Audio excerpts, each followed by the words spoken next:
वालेकुम, मेरा नाम सैयद हारिस नदीम है। कुछ स्टूडेंट्स का बार बार कहना था कि उनको बैलेंसिंग इक्वेशन में परेशानी हो रही है, इसलिए मैं ये वीडियो बना रहा हूँ। इसमें मैं आपको बेसिक रूल बताऊँगा बैलेंसिंग इक्वेशन के लिए। तो फॉर एग्ज़ाम्पल अगर मैं यहाँ पर एक कंपाउंड लेता हूँ,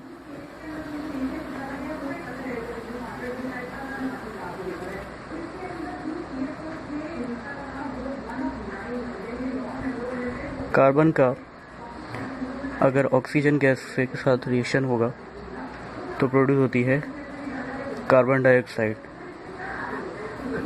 अगर मैं आप लोगों से पूछूं कि इसको सॉल्व कीजिए तो क्या ये सॉल्व हो सकती है? जाहिर सी बात है कि ये सॉल्व नहीं हो सकती, क्योंकि ये इक्वेशन ऑलरेडी बैलेंस्ड है। क्योंकि इसमें अगर कार्बन की मकदार को देखा जाए वो भी 1 है और ऑक्सीजन की मकदार को देखा जाए तो वो 2 है।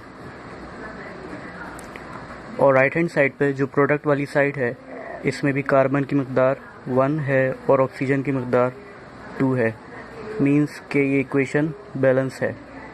अगर मैं इसके ग्राम फार्मूले मास की तरफ जाता हूँ तो एक्चुअली ग्राम फार्मूला मास भी मैं आसानी से इसका निकाल सकता हूँ और वो भी इक्वल होगा। फॉर एग्ज़ाम्पल यहाँ पर कार्बन की मकदार 1 है, means 12 multiply by 1 plus oxygen की मकदार 2 है, means 16 multiply by 2। 12 1 12 plus 16 2 32। Carbon dioxide का atomic mass as you know that 44 आया है। और अगर मैं राइट हैंड साइड पे भी करूँगा तो कार्बन डाइऑक्साइड का एटॉमिक मास यूनिट या ग्राम फार्मूला मास मुझे 44 ही मिलेगा। 16 multiply by 2 32 plus 12 is equals to 44। For example अगर मैं आपको इक्वेशन दूँ एक बैलेंस करने के लिए H2 प्लस O2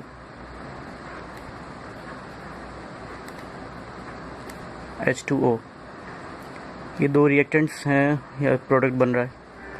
अगर मैं इस तरह की इक्वेशन को बैलेंस करने के लिए दूँ, सबसे पहले आप नोटिस करेंगे कि ये वाकई में बैलेंस ऑलरेडी बैलेंस तो नहीं है। चेक करने के लिए सबसे पहले हम क्या करेंगे, H is equals to 2 and O is equals to 2। But right hand side पे H is equals to 2 and O is equals to 1, मतलब ये बैलेंस नहीं है। ज़्यादा मुश्किल तरीका नहीं है। सबसे पहले आप इसके हर किनारे पे एक डैश डालें अपने लिए, ताकि आप लोगों को आसानी रहे। उसके बाद आपको पूरी इजाज़त है कि आप इसके साथ 2 3 4 5 6 या कुछ भी आप नंबर इसके साथ रख सकते हैं।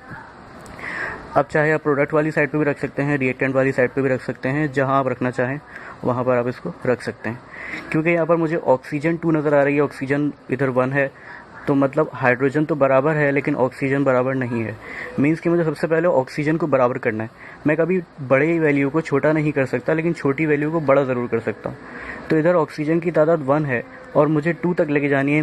मतलब ये है कि मैं शुरू में यहाँ पर 2 का एडिशन कर सकता हूँ। 2 2 ज़ा 4।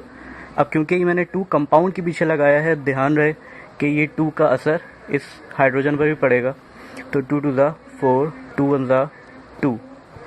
यहाँ पर मैंने ऑक्सीजन को तो बना दिया, लेकिन हाइड्रोजन की मकदार बिगड़ गई है।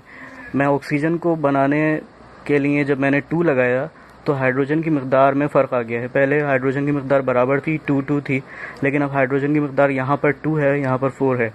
मतलब मैं इसको हाइड्रोजन को भी बैलेंस करूँगा।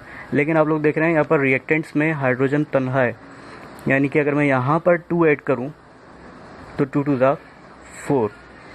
मीन्स कि मेरी बैलेंस इक्वेशन जो है वो बैलेंस हो चुकी है। और मैंने इसमें नोटिस ही किया है कि सबसे पहले मैंने प्रोडक्ट को नज़र डाली और उस एलिमेंट पर नज़र डालनी पड़ती है जो एलिमेंट कम मकदार में होता है, ताकि हम उसको ज़्यादा मकदार में कर सकें, उतनी मकदार में जितनी बराबर वाली जगह पर मौजूद है। इस तरह से हम इक्वेशन को बैलेंस कर सकते हैं। यहाँ पर हमने देखा कि हाइड्रोजन भी 4 हो गया है, यहाँ पर भी हाइड्रोजन 4 है, ऑक्सीजन 2 है, ऑक्सीजन 2 है।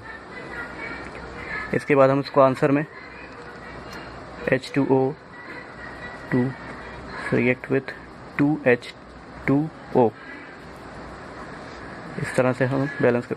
कुछ स्टूडेंट्स, अब मुझे नहीं पता कि क्या वजह है, लेकिन कुछ स्टूडेंट्स ऐसा भी करते हैं कि वो ये वाला प्रोसेस नहीं करते, जिसकी वजह से एक प्रॉब्लम आता है कि उनका ख़्याल ये होता है कि वो खुद वहीं काट के उसको उसकी वैल्यूज़ निकाल सकते हैं, लेकिन क्या होता है उसमें कभी कभी गलती हो जाती है।